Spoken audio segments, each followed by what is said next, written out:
por que o Banco Central ele muda essa taxa de juros, né? A Selic, ela é como se fosse a taxa básica de juros da economia brasileira. Então, ela baliza todas as outras taxas de juros no Brasil. Então, pô, quando a Selic sobe, se você parcelar ali seu cartão de crédito, pô, as parcelas vão começar a pesar mais, o juro vai ficar mais alto. Você fazer o financiamento de um carro, vai ficar mais pesado a parcela. O financiamento imobiliário vai começar a ficar mais pesado a parcela. Um carnezinho, você vai comprar alguma coisa parcelada, vai começar a pesar mais. Então, a taxa básica de juros, ela afeta tudo e todos. Você fala, não, Gui, mas eu compro tudo à vista, não tem problema. Mas você consome bens, produtos, serviços de pessoas e empresas, precisam se financiar em algum momento. Seja pelo capital de giro, ou porque ela precisa comprar coisas parceladas para fazer aquele produto, aquele bem, e acaba ficando mais caro para a pessoa, para a empresa que está vendendo esse bem para você, ou esse serviço. Então, taxa Selic afeta tudo e a todos. Então, ela tá lá, né, o Banco Central muda essa taxa de juros, principalmente com o objetivo de controlar a inflação. O Banco Central costuma dizer, ele é um soldado. Ele é um soldado. O que ele precisa fazer? Controlar a inflação. Mas é ele que define a própria missão. Não é ele. Ele tá lá para cumprir uma missão que passaram para ele. Quem que define qual que é a missão desse soldado,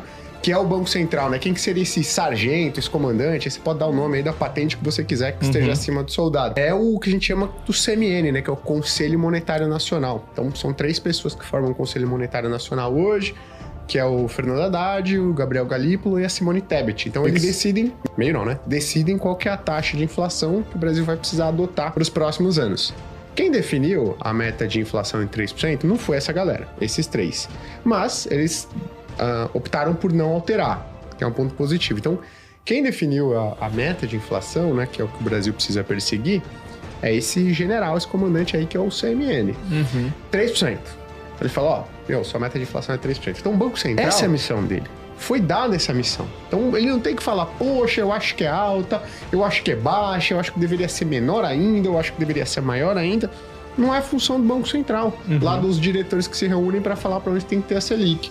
Foi dada a missão, colocar a inflação em 3% ao ano, aí ele olha, vê a conjuntura, vê como é que está a atividade econômica, se está acelerando, se está desacelerando, você precisa desacelerar mais para trazer essa inflação para a meta, porque ele é um soldado para cumprir essa missão, e decidiu, né, viu que o melhor cenário para trazer essa inflação para a meta, que é a missão dele, é levar a Selic para 15%. Mas aí o impacto aumentando a Selic é que a galera, os empresários, todo mundo não vai arriscar muita grana, é isso? E aí isso acaba não acelerando a economia e gera esse efeito de controlar a inflação, é isso? Legal, qual que é? Então vamos lá, né? Então o Banco Central, ele sobe a taxa Selic, ou reduz tal, para controlar a inflação. Como é que a taxa Selic, ela vai afetar a inflação? Tem vários canais, tá? Mas eu vou simplificar aqui, que a gente fala canal e tudo mais. Sim. Eu vou simplificar. Pensa que a economia brasileira, ela é uma fábrica de carros. A gente resume tudo que a economia brasileira produz a uma fábrica de carro. A gente fala o seguinte, a economia brasileira tem a capacidade de produzir e vender 100 carros por ano. Então tá lá a economia brasileira produzindo e vendendo 80 carros por ano. Aí as coisas começam a melhorar. Ela começa a produzir e vender 81, 82, 85... 90 carros. Pô, a economia brasileira tá crescendo. Começa a vender 91, 92, 95, 99, 100. A gente falou, opa, a economia brasileira bateu, né, a capacidade dela. Sim. Se a economia brasileira é uma fábrica de carros, nesse momento, a gente pode ir por 2 caminhos. A gente quer continuar crescendo, certo? Pô, eu tô produzindo 100 carros, tô vendendo 100, eu quero faturar mais, eu quero gerar mais receita. Aí ela pode gerar mais receita de 2 jeitos. Ela fala, pô, eu vou contratar mais gente, investir aqui, construir um pedaço maior aqui da minha fábrica para eu produzir e vender 110 carros. Ter a capacidade. Ter a capacidade de produzir 100 carros. Certo. Beleza? Esse é um caminho que ela pode seguir para produzir e vender e para gerar mais receita, né? Aumenta a capacidade de produção dela, produz mais, vende mais. O outro caminho é a economia brasileira virar, né, e falar assim, caraca, cara, tô produzindo e vendendo 100 carros, mas eu olho, tá uma bagunça no lado político. Eu não tenho confiança que se eu vou pegar uma grana, investir, aumentar a capacidade produtiva, contratar mais pessoas, se eu vou conseguir vender isso mesmo. Tá uma bagunça, tô vendo ali uma crise no futuro. Sabe o que eu vou fazer então? Ao invés de eu pegar uma grana, aumentar a capacidade dessa fábrica para, de vez de produzir 100, 110, eu vou simplesmente aumentar o preço dos carros que eu já vendo, porque eu vou gerar mais receita. Então o objetivo da economia brasileira é crescer. O Brasil é um país pobre. Mesmo você pegar toda a renda brasileira, dividir tudo igual, seria todo mundo pobre, né? Por mais que a desigualdade seja grande. Então a gente está chegando perto dessa capacidade, o Brasil ele pode tomar duas decisões. Ou produzir mais ou aumentar o preço. Ou aumentar o preço. O que normalmente acontece, então, quando você chega perto desse teto de capacidade de produção? O que no Brasil acontece? Vamos aumentar o preço. Então, uma das maneiras de você... Então, o Brasil tá chegando aqui, ó, nessa fase, né? Onde você tem uma capacidade... Você tá produzindo e vendendo muito perto do seu limite. E aí, um dos jeitos do Banco Central falou, para de subir o preço aí.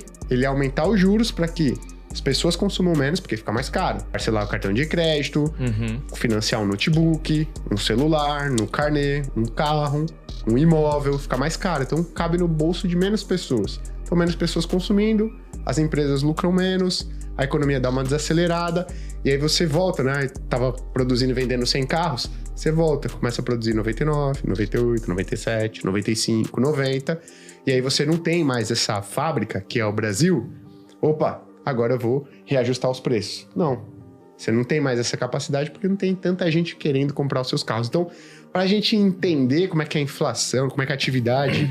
ela impacta a inflação, eu gosto de simplificar a economia brasileira inteira como se fosse uma fábrica. Aí vai vir um monte de economista falando, pô, mas não dá pra você fazer isso, porque você abre mão de uma série de coisas. Mas, meu amigo, não é todo mundo... A pessoa normal não precisa ser um PhD em economia pra entender o básico, né? Então, acho que dá pra pessoa tentar entender por que a Selic sobe, por que desacelerar a economia. É pra isso, né? Pra você...